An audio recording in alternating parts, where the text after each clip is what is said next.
तो पिछले लेक्चर में हमने बात करी थी बैगिंग की, और वही एनसेम्बल मॉडल्स को कंटिन्यू करते हुए अब हम आगे बूस्टिंग की तरफ। तो सबसे पहले तो डिफरेंस जान लेते हैं, बैगिंग और बूस्टिंग में डिफरेंस क्या रहता है। जो बैगिंग है वो हमारा रहता है हाई वेरिएंस और ओवरफिट मॉडल। हाई वेरिएंस हो गया, ऑब्वियसली बात है, ओवरफिट मॉडल हो। ओवरफिट कैसे? जो हमारे ट्रीज रहते हैं, जो छोटे छोटे M1 M2 मॉडल्स रहते हैं हमारे, वो ओवरफिट करते हैं, M1 M2 M3 ऐसे करके। और वही बूस्टिंग की बात करें तो बूस्टिंग होता है हमारा high bias, high bias and underfit models का कॉम्बिनेशन, फिट मॉडल्स। अब ये क्या चीज़ है? ये जो बैगिंग है हमारा वो डीप ट्रीज होते हैं, और जो बूस्टिंग है उसमें हमारे शैलो ट्रीज रहते हैं। डीप और शैलो ट्रीज की हम बात कर चुके हैं, और वो किस में करी थी हमने? अंडरफिट ओवरफिट के मॉडल्स की जब बात कर, अंडरफिटिंग ओवरफिटिंग डिसीजन ट्री में जब बात कर रहे थे, तब हमने इस बारे में बात करी थी कि डीप ट्री और शैडो ट्री क्या होते हैं।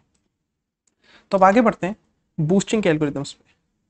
तो बूस्टिंग का एक बेसिक स्ट्रक्चर क्या रहता है? एक मेरे पास काफ़ी अच्छा डायग्राम है, वो लेके आना चाहूँगा। थोड़ा सा बड़ा आ गया। हाँ, अब इस डायग्राम में कोई अच्छा सा कलर लेते हैं, ब्लू ही सही है। अब यहाँ पे हमारे ये कुछ मॉडल्स हैं, ये हमारे मॉडल्स हैं। अब इसमें हो क्या रहा है? बैगिंग में क्या करते थे हम? बैगिंग में हमने छोटे छोटे मॉडल्स बना लिए, सबको ट्रेन कर लिया और उनका एग्रीगेट निकाल लिया। यहाँ पे एग्रीगेट आ गया, ये रॉ डेटा डाला हमने, और हमारे पास एग्रीगेट एक मॉडल आ जाएगा, और उसमें से वोटिंग करके हम डिसाइड कर लेंगे कि क्या क्लासिफिकेशन है उसकी। अब बात आती है बूस्टिंग की। बूस्टिंग में असल में हमारा जो प्रिंसिपल कंसेप्ट रहता है, वो इस डायग्राम से मैं दिखाता हूँ।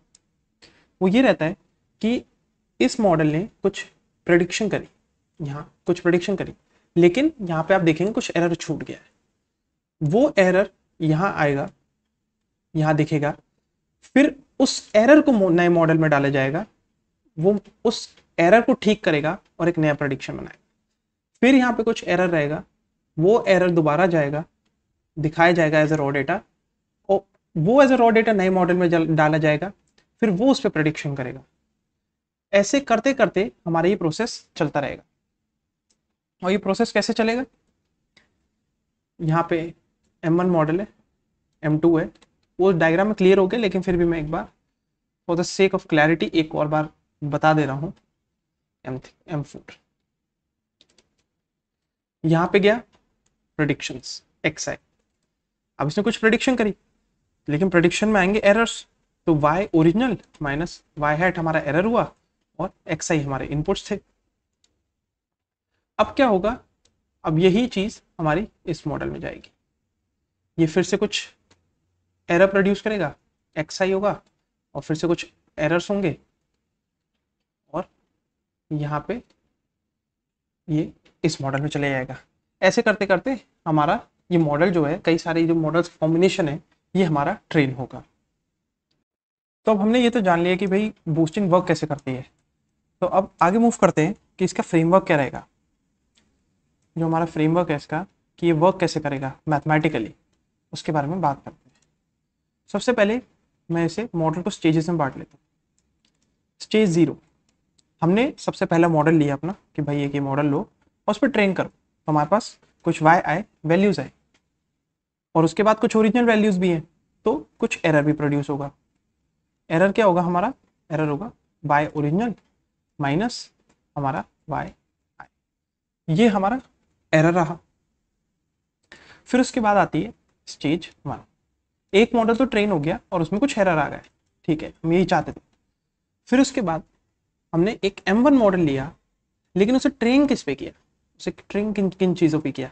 एक तो इनपुट वैल्यू जो xi है ही।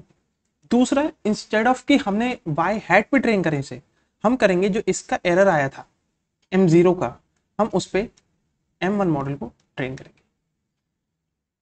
तो अभी तक जो हमारा स्टेज 1 है, उसमें कुछ एक मॉडल तैयार होके आएगा हमारे पास, और मॉडल कुछ फंक्शन रहेगा। और वो फंक्शन कैसा रहेगा, h0 xi, जो भी हमने डाले एक्सेस, यहाँ पे xi हटा देता हूँ मैं, यहाँ से जरूरत नहीं है इसकी। ये समझ लिए फंक्शन ऑफ x है मॉडल 0 पे, जो h0 है उसे हमने किसी वेट से मल्टीप्लाई कर दिया। उसके बाद हमने m1 को ट्रेन करा इसके एरर्स पे, जीरोथ मॉडल के, और फिर उसको भी किसी वेट से मल्टीप्लाई करके हमारे पास एक और फंक्शन आया, ये h1x का। ये हमारा जो है ये f1x मॉडल की स्टेज 1 पे ट्रेनिंग करने के बाद ये मॉडल आया। उसके बाद हम और आगे मूव करेंगे, इस मॉडल में भी कुछ एरर्स आएंगे, और इस मॉडल के एरर क्या रहेंगे, जो फर्स्ट मॉडल है वो है yi originals minus f1 excise. अब इसमें ये एरर आया, तो इन एरर्स को हम यूज करेंगे स्टेज 2 के लिए। हमें स्टेज 2 पे ट्रेनिंग करनी है, तो मॉडल 2 आएगा और उसमें हमने क्या डाला, उसमें हमने एक्साइज डाली और एरर 1। यहाँ पे हमने एरर 0 लिया था, अब यहाँ पे एरर 1। अब इसका भी कुछ फंक्शन बन के आएगा। अब इसका क्या फंक्शन बन के आया हमारे पास, f2 का alpha 0 h0x plus alpha 1 h1x plus alpha 2 h2x। अब आपको धीरे धीरे पिक्चर क्लियर हो रही होगी कि क्या क्या चीजें हो रही हैं इसमें। तो हल्के हल्के करते हुए हमारे पास n स्टेजेस आ जाएंगी, और n स्टेजेस के बाद हमारे पास एक मॉडल तैयार होकर आएगा। वो मॉडल कुछ इस तरीके का होगा, अल्फा 0 h0 प्लस ये h फंक्शन है, अल्फा 1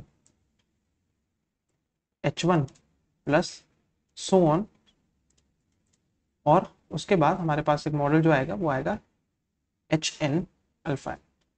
ये हमारा मॉडल बनके तैयार हो चुका है। अब ये मॉडल है, हमारे पास कोई भी मॉडल रहता है तो उसमें एक ओवरफिटिंग अंडर फिटिंग का कंसेप्ट रहता है। अंदर की तो बात छोड़िए, क्योंकि मॉडल हम बात कर चुके हैं, बूस्टिंग मॉडल है तो ये अंडर फिट शैलो ट्रीज होंगे।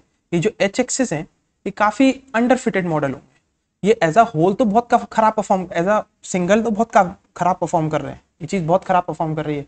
लेकिन जब ये मिल जाते हैं, एक एक के एरर को फिक्स कर देते हैं, तो ये बहुत अच्छा परफॉर्मेंस देते हैं, दे परफॉर्म रियली गुड। और इसके पीछे का इंट्यूशन में एक बार और देना चाहूंगा। मान लीजिए आपके पास कुछ वैल्यूज है, 50 है। अब h0 जो है उसने हमें कुछ वैल्यूज दे दी, मान लीजिए 11 दे दी।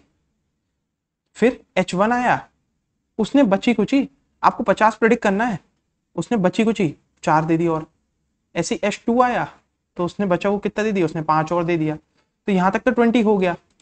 और हल्के हल्के करके जैसे जैसे हमारे पास hn तक पहुंचेंगे तो वो भी कुछ वैल्यू देगा, घूम फिर के जो हमारा बाकी का बचा 30 है वो भी कवर हो जाएगा, हमारे पास 50 as a value as a prediction आ जाएगा। ये हमारा इंट्यूशन रहता है इसके पीछे का।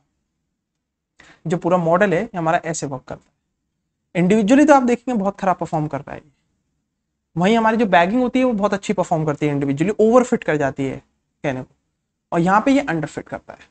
तो बैगिंग और बूस्टिंग में हमारा ये डिफरेंस रहता है।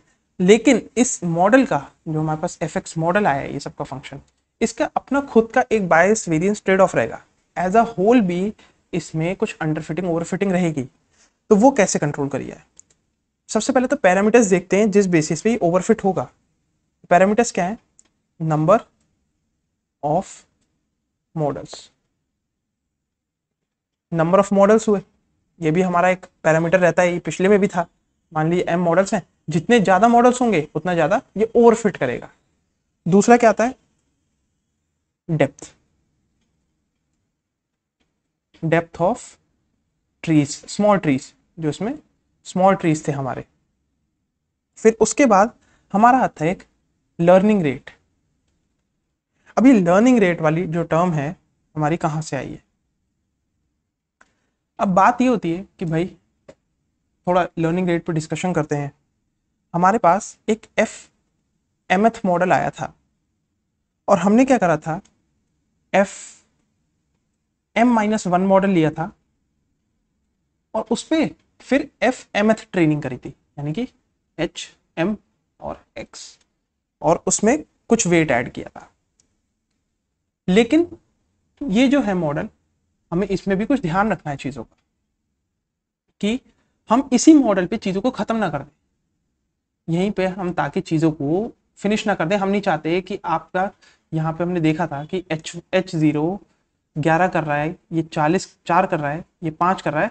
ऐसा नहीं है कि H3 आए एकदम से और वो बाकी का आपका 30 का 30 अकेला ही कवर कर ले, जबकि बाकी सब छोटा छोटा कवर कर रहे हैं। ऑब्वियसली बात है, उसमें दिक्कत हो जाएगी, क्योंकि एक मॉडल हमारा बहुत अच्छा परफॉर्म कर जाएगा इसी सीरीज में और बाकी सब खराब परफॉर्म करेंगे। वो इवेंचुअली ओवरऑल जो मॉडल बनेगा उसमें दिक्कत डालेगा। तो उसी को कंट्रोल करने के लिए यहाँ पे हमें लर्निंग रेट ऐड कर देते हैं और उससे मल्टीप्लाई कर देते हैं। और ये जो वैल्यू होगी लर्निंग रेट की, लेस देन 1 और ग्रेटर देन 0, ये हमारी वैल्यूज रही लर्निंग रेट की।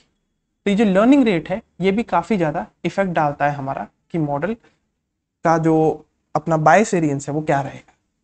तो ये 3 पैरामीटर्स है, इसको ध्यान रखें, थोड़ा सा बूस्टिंग को ध्यान रखें। इतना सब कुछ हमने कर लिया है, हमने एनसेम्बल मॉडल्स कर लिया, डिसीजन ट्री कर लिए। अब हमारे पास काफ़ी ज़्यादा एक बल्क ऑफ थ्योरी हो गई है। तो इसी के बाद अब जो नेक्स्ट लेक्चर मेरे आएंगे, जो मैं नेक्स्ट डालूंगा, वो डालूंगा कोडिंग पे। कैसे करेंगे हम एक डेटाबेस लेंगे, उसमें डिसीजन ट्री लगाएंगे, फिर उसके बाद उसमें XG बूस्ट वगैरह की जो एल्गोरिदम लगती हैं, ये असल में जो मॉडल हमने बात करी आज, ये GBDT का मॉडल है, ग्रेडियंट बूस्टिंग। ग्रेडियंट बूस्टिंग क्यों? क्योंकि धीरे धीरे हम यहाँ पे एरर कम कर रहे हैं लर्निंग रेट मल्टीप्लाई करके। और ये एरर भी जो निकाला जाता है किसी लॉस फंक्शन से निकाला जाता है, उसी लॉस फंक्शन को मिनिमाइज करते हुए आ रहे हैं हम यहाँ पे। तो ये ग्रेडियंट बेस्ड बूस्टिंग एल्गोरिदम है।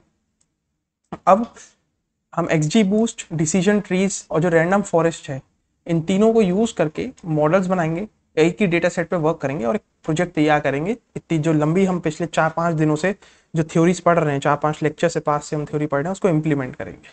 तो प्लीज़ शेयर करिए और बने रहिए।